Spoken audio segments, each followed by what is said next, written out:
Hi everyone, this is Balázs from RacingBrick. I'm back from a long trip in Denmark and a short visit to Romania. It was an exhausting but super exciting 2 weeks. In Billund, I participated at the LEGO Fan Media Days. I've seen a lot of things that I cannot share with you just yet, but I did see all the sets from the Bricklink Designer Program Series 6. Even better, I saw prototypes of Series 7 and 8 as well, and I will share some footage of those soon. So, today's set is the smallest one of Series 6, but still pretty exciting. This is Off-Road Adventure by KingCreations. If the name sounds familiar, it's not a coincidence. KingCreations also designed the camping adventure set in Series 3 that I reviewed in detail. I still have that set here with me, and that's why I wanted to show you the sequel and how the two work together. Before I show you the build process, a quick summary about BDP. The Bricklink Designer Program is a collaboration between LEGO and Bricklink that allows fans to submit original set designs built in studio with full instructions. The top 5 are chosen, and each one that receives 3,000 pre-orders goes into limited production.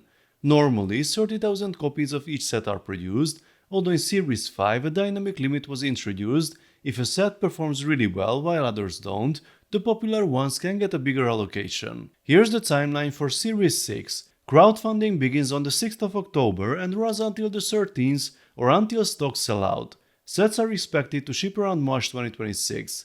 You can see all the prices in USD and Euro on the screen.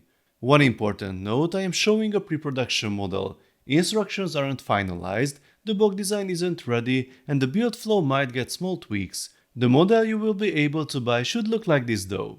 The build begins with the base. At first it's simple part stacking. Then the base gets extended with more layers and details, including transparent and white pieces forming a nice little stream. Here comes the first knot assembly. The fish we added earlier gets covered by several transparent pieces, then we add another fish. This section is quite dense and complex. This corner is filled with animals, plants and other details. Then we start covering it with lots of stonework. The cave is completed at this stage with a squirrel on top. Next comes a very cool half-buried log and more small details. Then we build a tent. This structure is really worth studying. It has some clever connections and the way it attaches to the base is unique. Once connected, the whole thing sits at an angle. The trees come next and they use quite unusual building techniques. They weren't intuitive at first, but they look great in place. The last tree is even more complex. The build is a bit tedious, but the final look is impressive. Finally, we get to the car. It has a fully brick-built chassis, only 3 studs wide at the base, expanding to 5 studs and then 6 with the wheel arches. This is how the lights are attached, and then the top is tiled over. We had small details with robot arms, some interior features, and what seems to be a battery at the back. Here's the car before the last bag. Interestingly, the rear cabin section and windshield are 4 studs wide again. We add the hitch, this will be important, then the wheels and all the accessories around the vehicle. There are a lot of them. The last addition is a bike attached to the back and then the build is complete.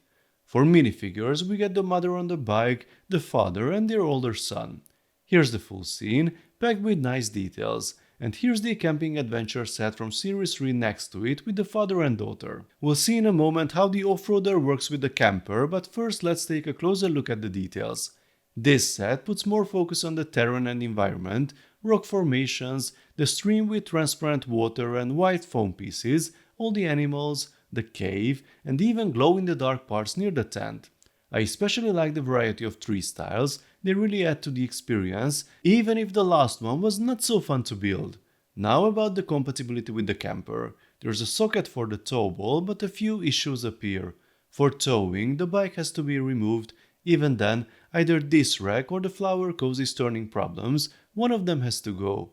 The tow ball connection itself is quite tight, so it's fine for display, but if you want to play with it, corners are tricky. Still, they do look nice together. You can also display the sets side by side. They don't match perfectly, and the father figure is duplicated, but the concept still works.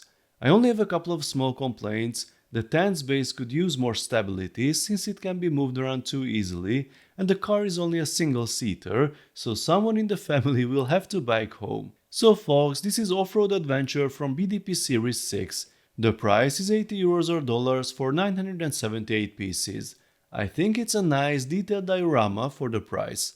It focuses more on the looks and storytelling than on crazy techniques or play features, but the final display is very appealing, especially alongside the other set. Let me know what you think about this build or any of the other BDP Series 6 sets. Are you planning to get one? Drop your thoughts in the comments. If you enjoyed this video, then please give it a thumbs up and don't forget to subscribe with notifications because more exciting LEGO videos are coming soon. See you next time, bye bye.